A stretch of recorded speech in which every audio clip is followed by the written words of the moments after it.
আপনি যদি নতুন ভোটার কার্ড আবেদন করে থাকেন কিংবা সংশোধন করে থাকেন অথবা ট্রান্সফার করে থাকেন, এখনও যদি আপনার ভোটার কার্ড আপনার বাড়িতে এসে না পৌঁছায়, তাহলে অনলাইনে আপনারা হুবহু ভোটার কার্ডের যে সফট কপি সেটা কিভাবে ডাউনলোড করবেন, ডাউনলোড করার ক্ষেত্রে কি কি নিয়ম রয়েছে এবং এই কার্ডটি সব জায়গায় আপনারা ব্যবহার করতে পারবেন কিনা, সমস্ত প্রসেসটি জানাবো এই ভিডিওর মাধ্যমে।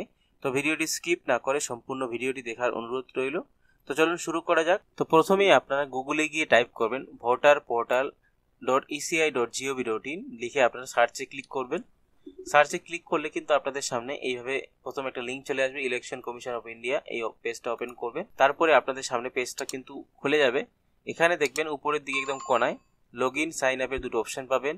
তো এখানে আপনারা লগ ইনে ক্লিক করবেন। লগ ইনে ক্লিক করার পরে আপনার যে রেজিস্টার্ড মোবাইল নাম্বার সেটা এখানে বসিয়ে দেবেন, এখানে পাসওয়ার্ড যেটা রয়েছে সেটা এখানে বসিয়ে দেবেন।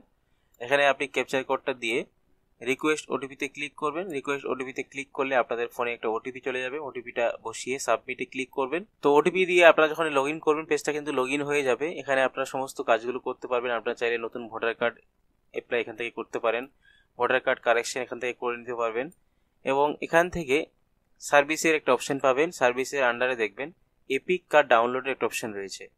এপিক কার্ড ডাউনলোডের উপরে আপনারা ক্লিক করবেন। তো এপিক কার্ড ডাউনলোডে আপনি যখন ক্লিক করবেন তখনই দেখবেন এখানে download electronic copy of epic card. Epic card download বা ভোটার কার্ড ডাউনলোড করার যে অপশন সেটা কিন্তু ওপেন হয়ে যাবে।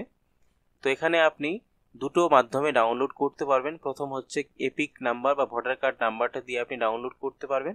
যদি আপনি ভোটার কার্ড নাম্বার দিয়ে ডাউনলোড করেন তাহলে প্রথম যে বক্সটা রয়েছে এই বক্সে টিক মারবেন।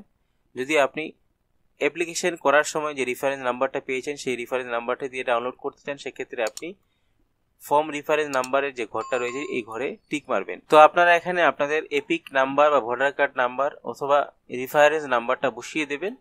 তারপরে সিলেক্ট স্টেটে এখান থেকে আপনারা ওয়েস্ট বেঙ্গল সিলেক্ট করবেন। সিলেক্ট করার পরে সার্চের উপরে ক্লিক করবেন। তো সার্চের উপরে যখনই ক্লিক করবেন আপনাদের তথ্য কিন্তু এখানে চলে আসবে।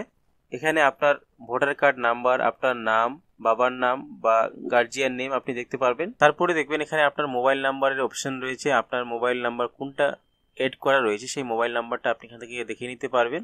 মোবাইল নাম্বারের লাস্টের 4টা ডিজিট বা সংখ্যা এখানে শো করাবে। নিচের দিকে দেখবেন এখানে সেন্ড ওটিপির একটা অপশন রয়েছে। আপনারা যে মোবাইল নাম্বারটা রেজিস্টার করেছেন সেই মোবাইল নাম্বারে কিন্তু এটা ওটিপি যাবে। এখানে সেন্ড ওটিপিতে আপনারা ক্লিক করবেন। সেন্ড ওটিপিতে আপনি যখনই ক্লিক করবেন এখানে ওটিপি বসানোর একটা জায়গা চলে এসেছে, ইন্টার ওটিপি। এই জায়গায় আপনারা আপনাদের ওটিপিটা বসিয়ে দেবেন। দিয়ে পাশে দেখবেন ভেরিফাইয়ের একটা অপশন রয়েছে, ভেরিফাইতে ক্লিক করবেন। ভেরিফাইতে যখনই ক্লিক করবেন এখানে দেখবেন ওটিপি ভেরিফিকেশন ডান সাকসেসফুলি। পাশে দেখবেন ডাউনলোড ই এপিকের একটা অপশন রয়েছে। এই ডাউনলোড ই এপিকে যখনই ক্লিক করবেন আপনাদের সামনে কিন্তু এপিক কার্ডটি ডাউনলোড হয়ে যাবে। এই ভোটার কার্ডটি আপনারা আপনাদের সমস্ত কাজে ব্যবহার করতে পারবেন। তো আজকের ভিডিওটির মূল আপডেট ছিল এই পর্যন্তই। আশা করি বুঝতে পেরেছেন। যদি আপনারা নতুন ভোটার কার্ড আবেদন করে থাকেন বা সংশোধন করে থাকেন তাহলে কিভাবে ভোটার কার্ডটি ডাউনলোড করবেন, ডাউনলোড করার সমস্ত প্রসেসটি স্টেপ বাই স্টেপ আমি আপনাদেরকে দেখিয়ে দিলাম।